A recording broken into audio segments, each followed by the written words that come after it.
Olá, moçada da Física 2. Vamos hoje estudar trabalho e potência de uma força. Trabalho de uma força. O que é que significa trabalho de uma força? Nós dizemos que uma força realiza trabalho quando agindo em um corpo, promove o deslocamento desse corpo. Veja os exemplos. Na primeira imagem, o objeto vai sofrer a ação de uma força de intensidade F1, e essa força de intensidade F1 não consegue mover o objeto. Dessa forma, essa força incapaz de promover deslocamento, ela realiza trabalho. Então, o trabalho dela é zero, né? Força que não promove deslocamento não realiza trabalho. Na segunda imagem, a força de intensidade F2 vai deslocar o bloco por uma certa distância d, onde essa força F2 atua no objeto ao longo de todo o percurso. Dessa forma, o trabalho que essa força realiza é dado pelo produto da intensidade da força F2 pelo deslocamento que o corpo sofre sobre a ação da força F2. Veja que o trabalho é determinado pela força que age no objeto ao longo do deslocamento, vezes o deslocamento que o corpo sofre sobre a ação dessa força. Vamos a um caso geral, né? Se a força aplicada ao bloco for uma força F oblíqua em relação ao plano do movimento, em relação à direção do movimento, nós precisamos fazer com que essa força apresente uma componente na direção do movimento, como aconteceu na imagem anterior. Então, o que é que nós fazemos? Decompomos a força F numa componente tangente ao movimento, ou paralela ao plano de movimento, na componente perpendicular ao movimento, e vamos aproveitar e colocar sobre o bloco todas as forças que podem supostamente agir sobre ele, né? Como a força normal, a força de atrito e a força peso. Para a realização de trabalho, nós vamos ter apenas as forças paralelas ao plano horizontal. Só quem realiza trabalho são as componentes horizontais. No caso, a força F cosseno de θ e a força de atrito entre o bloco e o plano de movimento. Então, para calcular o trabalho dessas forças, é só multiplicar a força pelo deslocamento. Lembrando que a força de atrito, por ter sentido contrário ao sentido do movimento, realiza um trabalho negativo. Tudo bem? Então, a força F, por apresentar uma componente no mesmo sentido do movimento, ela realiza um trabalho que nós chamamos de trabalho motor, ou um trabalho positivo. Já a força de atrito realiza um trabalho de resistência, um trabalho de oposição ao movimento. Quando nós dispusermos de um gráfico força-deslocamento, nós também podemos calcular o trabalho dessa força utilizando a área limitada pelo gráfico de F e o eixo dos deslocamentos. Veja, essa área vai me dar o trabalho realizado pela força F ao longo do percurso. Esse gráfico é apenas um exemplo, né? Eu poderia ter outros modelos de gráficos, como, por exemplo, né, eu poderia ter um triângulo, poderia ter um trapézio, né? Depende de como a força varia ao longo do movimento. Então, para o caso apresentado no slide, a área é um retângulo e o trabalho seria igual, numericamente igual, à área desse retângulo, que é o produto da base pela altura. Tá? Se fosse um triângulo, o trabalho seria a área do triângulo, né? Base vezes altura sobre 2. E se fosse um trapézio, né? É a soma das bases, a base maior mais a base menor, vezes a altura dividido por 2. Então, as figuras que geralmente aparecem no gráfico força e deslocamento são essas três, né? Ou um retângulo, ou um triângulo, ou um trapézio. A unidade de medida de trabalho é o joule, mas para que a gente tenha o trabalho em joule, é necessário que a força esteja na unidade Newton e o deslocamento na unidade metro. Joule é Newton vezes metro. Vamos fazer uma aplicação, né? Uma questão para que a gente possa aplicar o que a gente acabou de aprender. Uma força constante horizontal de intensidade 20 newtons age em um corpo de massa 4 kg e em repouso inicial sobre uma superfície horizontal sem atrito durante 8 segundos. Qual a intensidade do trabalho realizado por essa força no intervalo de tempo indicado? Veja a figura, né? Podemos montar essa figura de acordo com o texto, né? A força F de intensidade 20 newtons vai deslocar essa caixa por uma certa distância que não foi informada no texto. Essa força atua no bloco durante 8 segundos. E esse bloco tem uma massa de 4 kg. Dessa forma, nós podemos calcular o trabalho multiplicando a força pelo deslocamento, tendo em vista que essa força é uma força constante. Porém, não sabemos o deslocamento. Vamos procurar, vamos calcular esse deslocamento. Então, veja. Para determinar o trabalho, precisamos do deslocamento, ao longo do intervalo de 8 segundos. Para isso, precisamos encontrar a aceleração. E para calcular a aceleração, nós vamos à segunda lei de Newton, né? A força resultante é a força de 20 newtons, a massa é 4 kg, então a aceleração tem intensidade 5 metros por segundo ao quadrado. Agora vamos calcular o deslocamento, lembrando da equação dos espaços do movimento uniformemente variado. Como ele parte do repouso, velocidade inicial nula, o deslocamento, ΔS, vai ser AT ao quadrado sobre 2. Substituindo os valores encontrados, nós temos 5 vezes 8 ao quadrado dividido por 2, o que vai dar um valor correspondente ao deslocamento dessa caixa, né? Para calcular o trabalho, o que é que nós vamos fazer? Multiplicar a força pelo deslocamento. A força 20 newtons e o deslocamento 160 metros, encontramos um trabalho de 3.200 joules ou 3,2 kJ. Tranquilo? Vamos agora entender como se calcula o trabalho da força-peso. Trabalho da força-peso. Veja, nas proximidades da superfície da Terra, o peso é uma força constante, de direção vertical e sentido apontando para o centro do planeta. Assim, a força-peso só realiza trabalho nos deslocamentos em que aparece um desnível entre o ponto de partida e o ponto de chegada. Isto é, sempre que surgem deslocamentos verticais. Observe a imagem, né? Vamos considerar um objeto que vai descer uma rampa, onde essa rampa tem uma altura h. Então, esse objeto desce a rampa, percorrendo todo o comprimento da rampa. Mas nós queremos o trabalho da força-peso. Mas antes, vamos ver esse outro bloco, né? Essa outra bolinha, idêntica à primeira. Só que essa segunda bolinha, ela vai cair verticalmente da rampa. Ela vai percorrer uma altura h. Observe que as duas bolas, uma cai na vertical, percorrendo uma altura h, e a outra desce pela rampa, percorrendo uma distância d, muito maior do que h.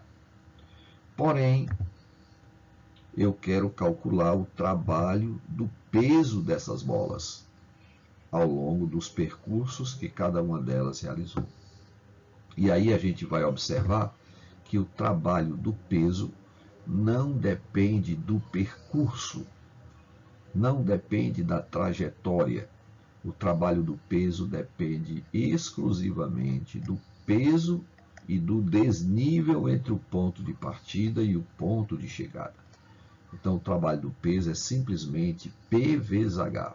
Lembrando que P é a massa vezes a gravidade. O peso é mg. Quando a bola desce, o trabalho do peso é positivo. E quando a bolinha sobe, o trabalho do peso é negativo. Tranquilo? Podemos provar isso seguindo na figura, né? Olha, vamos decompor o peso numa componente paralela ao plano, né? Que é a componente P seno de θ, onde θ é o ângulo de inclinação do plano inclinado. Então, essa bola vai descer o plano inclinado arrastado pela componente P seno θ. Então, o trabalho dessa componente vai ser P seno θ vezes o deslocamento que a bolinha vai realizar, que é exatamente D, o comprimento do plano. P seno θ vezes D é o trabalho dessa componente. Mas se você olhar com bons olhos, você vai ver que seno de θ vezes D é igual a H, que é exatamente a altura do plano inclinado. Então, você pode substituir seno de θ vezes D pelo valor H, que é a altura do plano inclinado. E aí você volta para a equação geral, né, que é pH. Com isso, nós provamos que o peso na bolinha da direita que desce o plano inclinado realiza o mesmo trabalho que a bolinha da esquerda que cai verticalmente. Por isso, daqui para frente, a gente não vai se preocupar em decompor o peso para calcular o trabalho dele. Nós vamos calcular o trabalho do peso simplesmente multiplicando o peso pelo desnível entre o ponto de partida e o ponto de chegada. Se o objeto desce, o trabalho do peso é positivo. Se o objeto sobe, o trabalho do peso é negativo. Tranquilo? Por essa razão, o peso não realiza trabalho quando o objeto se desloca numa direção horizontal, né? Porque não há desnível. Ok? Vamos então aplicar isso na resolução de uma questão, né? Observe este rapaz de 80 kg, né? Subindo 60 degraus de uma escada. E sabendo que cada degrau tem 15 centímetros de altura e a gravidade vale 10 metros por segundo ao quadrado. Aí ele pede para calcular o trabalho do peso dessa pessoa ao longo do comprimento da escada. Então, observe que nós precisamos encontrar a altura da escada, a altura em relação ao nível horizontal, né? Então, o peso do rapaz e a altura vertical H, relativa ao último batente, né? Podemos calcular a altura H multiplicando o número de degraus pelo comprimento de cada degrau, a altura de cada degrau, né? 60 degraus vezes 0,15 metros, o que vai dar 9 metros. Essa é a altura que ele vai percorrer, que ele vai subir. O trabalho do peso desse rapaz é simplesmente menos pH, ou menos mgh. 80, que é a massa dele, vezes 10, que é a gravidade, vezes 9, que é a altura da escada, e aí nós encontramos menos 7.200 joules, ou menos 7,2 quilojoules. Esse trabalho é negativo, porque o rapaz está subindo a escada, então o trabalho do peso é negativo. Teorema da energia cinética. Vamos inicialmente saber o que significa energia cinética. Observe esse bloco de massa M sobre um plano horizontal. E esse bloco ganha uma velocidade v e, evidentemente, sai se deslocando sobre o plano. Nós definimos como energia cinética do corpo a energia relacionada ao seu movimento.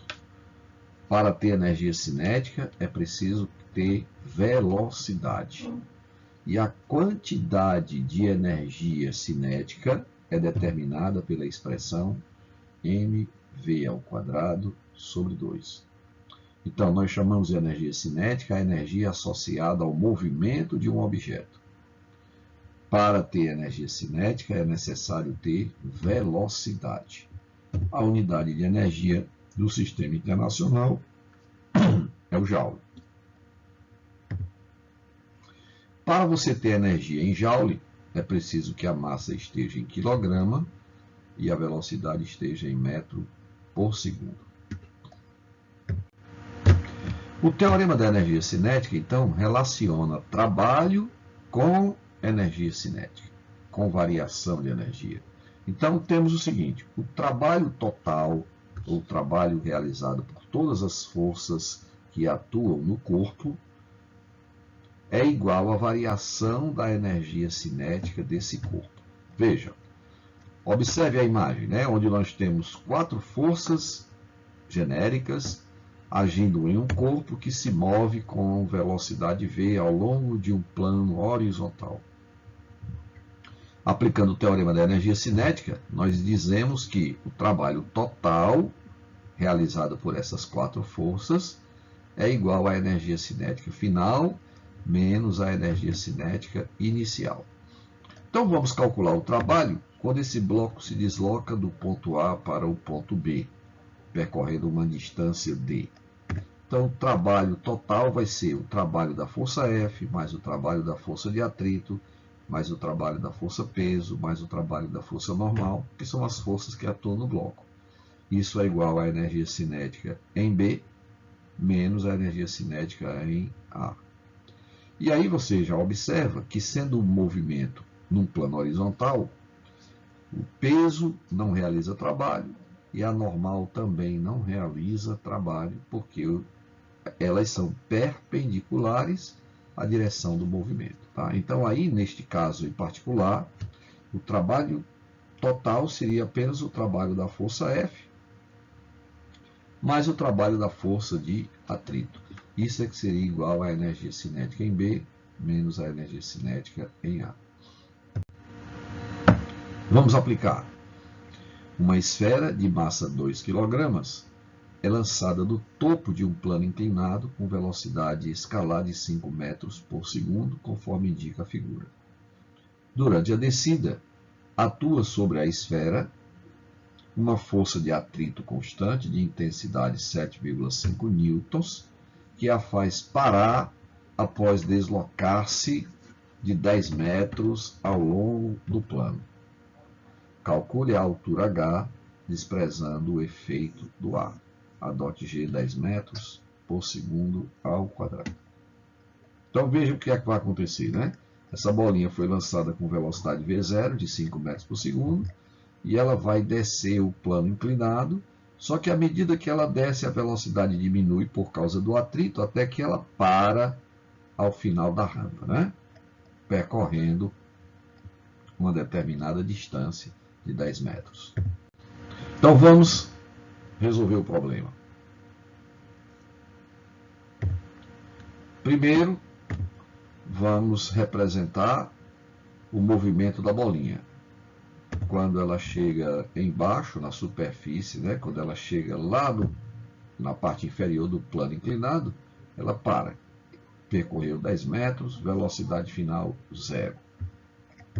Dados do texto: velocidade inicial 5 metros por segundo, massa 2 kg, força de atrito 7,5 newtons, gravidade 10 metros por segundo ao quadrado. Então, aplicando o teorema da energia cinética, né?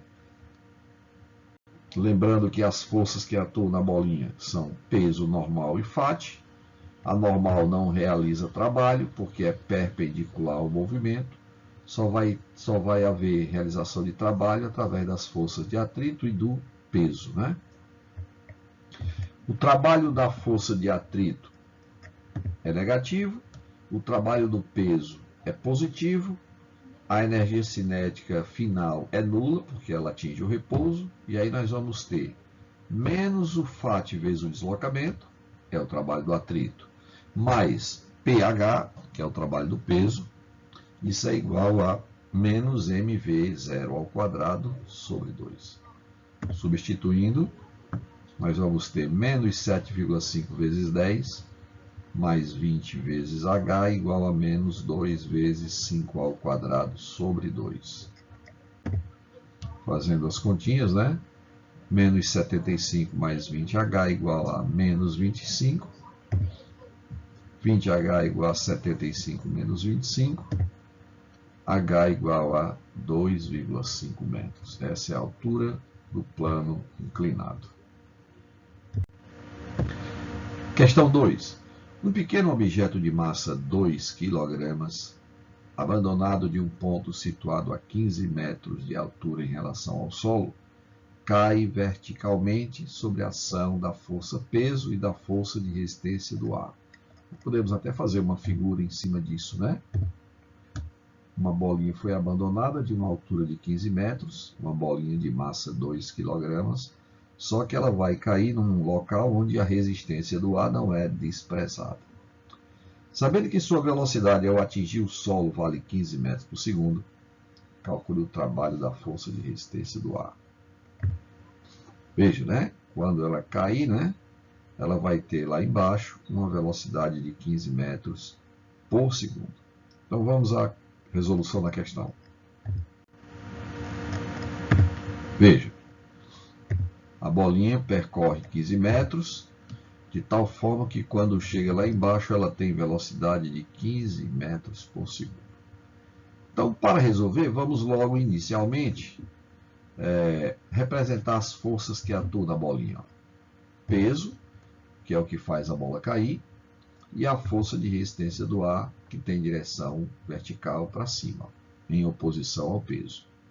Evidentemente, dá para você perceber, né, que se essa força de resistência não existisse, a velocidade da bolinha ao percorrer os 15 metros seria bem maior do que 15 metros por segundo. Então, aplicando o teorema da energia cinética, nós temos que o trabalho total, ou seja, o trabalho da força de resistência do ar, mais o trabalho do peso, é igual à energia cinética final, menos a energia cinética inicial. Agora, quem é zero é a energia cinética inicial, né? Porque ela foi abandonada, né? Ela partiu do repouso. O trabalho da resistência do ar é o que ele quer saber. O trabalho do peso é mgh. E a energia cinética final é mv ao quadrado sobre 2. Substituindo, né? O trabalho da resistência do ar vai ser 2 vezes 10 vezes 15, que é o trabalho do peso, igual a 2 vezes 15 ao quadrado sobre 2, que é a energia cinética. Fazendo as continhas, né? O 2 é eliminado com 2, né? A gente cancela, simplifica a expressão. 15 ao quadrado é 225 e 2 vezes 10 vezes 15 dá 300. Então, o trabalho da resistência do ar vai ser de menos 75 joules. Esse valor negativo é para dizer que a resistência do ar diminuiu a energia cinética da bola. Então, a força de resistência do ar realizou um trabalho resistente que diminuiu a energia cinética da bola, diminuindo, consequentemente, a velocidade dela. Vamos, então, agora para a força elástica. O que é uma força elástica, né? É uma força exercida sobre molas ou sobre cordas ou borrachas, né? Molas elásticas. E aí nós temos como exemplo, né, essas molas, onde nós colocamos um bloco de peso P, e aí a mola sofre uma deformação X. Se você quiser aumentar essa deformação, você tem que aumentar o número de roletes, né? O número de bloquinhos, para que a força-peso duplique. E aí a deformação duplica também. Se você colocar 3 massinhas, né? 3 roletes, você vai triplicar o peso, vai triplicar a deformação. Com isso, a gente percebe que nos materiais exercem forças proporcionais às deformações sofridas de compressão ou alongamento. No caso da mola, pode haver compressão ou alongamento. Dessa forma, a força elástica é dada pelo produto da constante elástica da mola pela deformação X que ela sofre. Isso é o que nós chamamos de lei de Hooke. Observe, então, que a força elástica não é uma força constante. Ela varia com a deformação que a mola sofre. Vamos, então, calcular o trabalho dessa força. Ora, não podemos, então, aplicar aquela fórmula de trabalho igual a força vezes deslocamento, porque aquela equação, força vezes deslocamento, só pode ser aplicada quando a força é constante. Neste caso, nós temos que calcular o trabalho da força elástica usando a área limitada pelo gráfico da força em função da deformação. Com isso, basta calcular a área do triângulo, né? Nós temos a expressão do trabalho da força elástica. Base vezes a altura dividido por 2, né? Base é x, a altura é f, dividido por 2. Porém, f é igual a kx. Então, se você substituir o f por kx, você vai ficar com a expressão final de kx ao quadrado sobre 2. Esta expressão me permite calcular o trabalho da força elástica. Vamos resolver então uma questão, né? Para proteção e conforto, os tênis modernos são equipados com amortecedores constituídos de molas. Um determinado modelo, que possui 3 molas idênticas, sofre uma deformação de 4 milímetros ao ser calçado por uma pessoa de 84 kg. Considerando o G 10 metros por segundo ao quadrado e que essa pessoa permaneça parada, calcule a constante elástica de uma das molas na unidade kN por metro. Vamos observar com cuidado e lembrar que essa mola são 3, né? Cada uma delas vai exercer uma força e essa força vai se opor ao peso da pessoa que está calçando o tênis, né? Observe, então, que a deformação de cada mola é de 4 milímetros, ou 4 vezes 10 a menos 3 metros. A massa da pessoa, 84 kg, a gravidade, 6 metros por segundo ao quadrado. Número de molas, 3 por tênis, né? Lembre que a pessoa calça 2 tênis, e aí você vai ter 6 molas. Logo, o peso da pessoa vai equilibrar com a força elástica das molas. Como é que eu equaciono isso? Ora, eu vou ter 6 molas exercendo 6 forças para cima, né? Então, a soma dessas forças vai equilibrar o peso. Ou seja, 6 vezes kx, onde kx é a força em uma mola, é igual a mg. Substituindo os valores fornecidos, né? 6 vezes K vezes o x, que é 4 vezes 10 a menos 3, igual a 84 vezes 10. O K vai ser 840, dividido por 24 vezes 10 a menos 3, que isso vai dar 35 vezes 10 a terceira, ou 35 kN por metro. Questão 4. A figura representa o gráfico do módulo F de uma força que atua sobre um corpo em função do seu deslocamento x. Sabe-se que a força atua sempre na mesma direção e no mesmo sentido do deslocamento.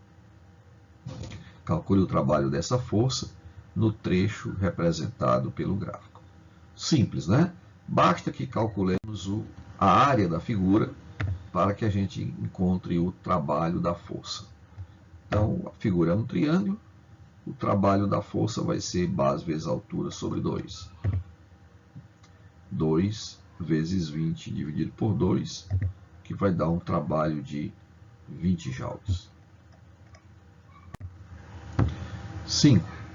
Na figura, sobre a ação da força de intensidade 2 newtons, constante, paralela ao plano, o bloco sobe 0,8 metros ao longo do plano com velocidade constante. Admitindo-se G 10 metros por segundo ao quadrado, despreza-se o atrito e são dados seno de 30 graus igual a cosseno de 60 graus igual a 0,5 e o cosseno de 120 graus menos 0,5. Determine a massa do bloco e o trabalho realizado pelo peso do bloco nesse percurso. Veja então. Vamos então encontrar o que ele pede. Observe que no texto ele mencionou o fato do objeto subir a rampa com velocidade constante. Tá? Se a velocidade é constante, significa dizer que a força resultante sobre ele ao longo, do plano inclinado é zero. A força resultante sobre ele é nula. Quais são as forças que atuam nele? Tem a força F, tem a força peso, que nós precisamos decompor, na componente perpendicular ao plano, na componente paralela ao plano. Lembrando que a componente paralela ao plano é P seno de 30 graus. E a componente perpendicular ao plano é P cosseno de 30 graus. Se na direção do plano o objeto tem velocidade constante, significa dizer que a força resultante é zero, e aí eu posso dizer que P seno de 30 graus é igual a F. P seno de 30 graus tem a mesma intensidade da força F para que a resultante na direção do plano inclinado seja nula. Daí, substituindo os valores conhecidos, eu encontro a massa do objeto. M vezes o G, que é 10, vezes o seno de 30, que é 0,5, é igual a F, que vale 2 newtons. Fazendo as continhas, vai ficar M igual a 2 dividido por 5, que é 0,4 kg. Essa é a massa da caixa. Agora, para calcular a altura H, é só lembrar que o comprimento da rampa, onde o bloco se move, vale 0,8 metros. Então, aplicando o seno de 30 graus, nós dizemos que a altura H, que é o cateto oposto ao ângulo de 30 graus, é a hipotenusa vezes o seno de 30 graus. E aí, multiplicando 0,8 por 0,5, que é o seno de 30 graus, nós encontramos uma altura de 0,4 metros. Para calcular, então, o trabalho do peso, é só lembrar que o peso é pH. O trabalho do peso é P vezes H. E como o objeto está subindo a rampa, esse trabalho do peso será negativo. Então, o trabalho do peso será menos 0,4, que é a massa da caixa, vezes a gravidade, que é 10, vezes a altura da rampa, 0,4 metros, o que vai dar um total de menos 1,6 joules. Este é o trabalho do peso dessa caixa subindo a rampa com velocidade constante. Potência de uma força. Chamamos potência de uma força a rapidez com que essa força realiza um trabalho, isto é, a razão entre o trabalho realizado e o tempo gasto na realização desse trabalho. Observe como calcular a potência. Veja que a caixa sofre a ação de uma força, essa força desloca a caixa, realizando então um trabalho, e o trabalho que essa força realiza para deslocar a caixa de uma distância d gasta um certo tempo. Essa caixa se desloca de uma distância d durante um certo ΔT, durante um certo intervalo de tempo. Então, o trabalho é dado pelo produto da força pelo deslocamento, e a potência é a razão entre o trabalho realizado pela força e o tempo gasto na realização do trabalho. A unidade SI de potência é o joule por segundo. Joule é a unidade de trabalho, segundo a unidade de tempo. Joule por segundo é o que nós chamamos de watt. O watt, então, é a unidade SI de potência, unidade do Sistema Internacional. Vamos ao exercício 6. Uma pessoa de 80 kg sobe 20 degraus de uma escada, sendo 20 centímetros a altura de cada degrau 10 metros por segundo ao quadrado a aceleração da gravidade local, se a pessoa subir a escada em 20 segundos, ela se cansará mais do que se subir em 40 segundos. Como se explica isso, já que o trabalho realizado é o mesmo nos dois casos? O trabalho do peso, né, é o mesmo nos dois casos, já que ela vai subir à mesma altura, né? O que mudou foi o tempo. O que é que ocorre para que ela se canse mais se ela subir em 20 segundos do que em 40 segundos? Então vamos observar o que é que acontece. Primeiro, a altura da escada, né? Ela vai subir 20 degraus com 20 centímetros de altura cada degrau. 20 centímetros corresponde a 0,2 metros, vezes o número de degraus, você vai ter 4 metros de altura. O trabalho do peso, então, é o peso vezes a altura. E aí o trabalho dividido pelo tempo dá a potência. Então vamos calcular a potência para 20 segundos, né? Vai ser o trabalho do peso, que é mgh, dividido pelo tempo que ela gasta.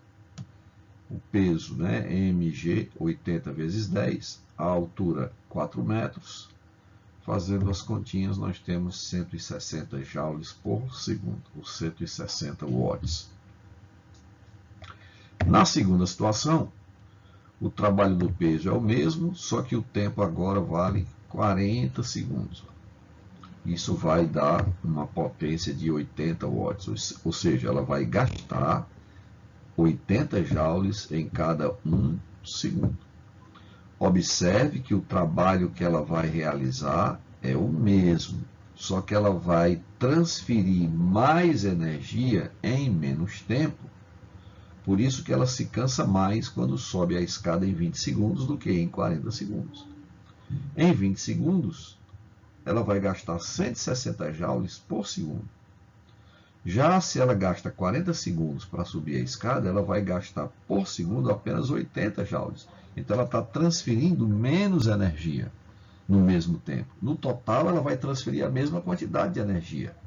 Só que a rapidez com que ela transfere essa energia faz com que ela se desgaste mais, né? Então, por isso ela cansa mais em 20 segundos do que com 40 segundos.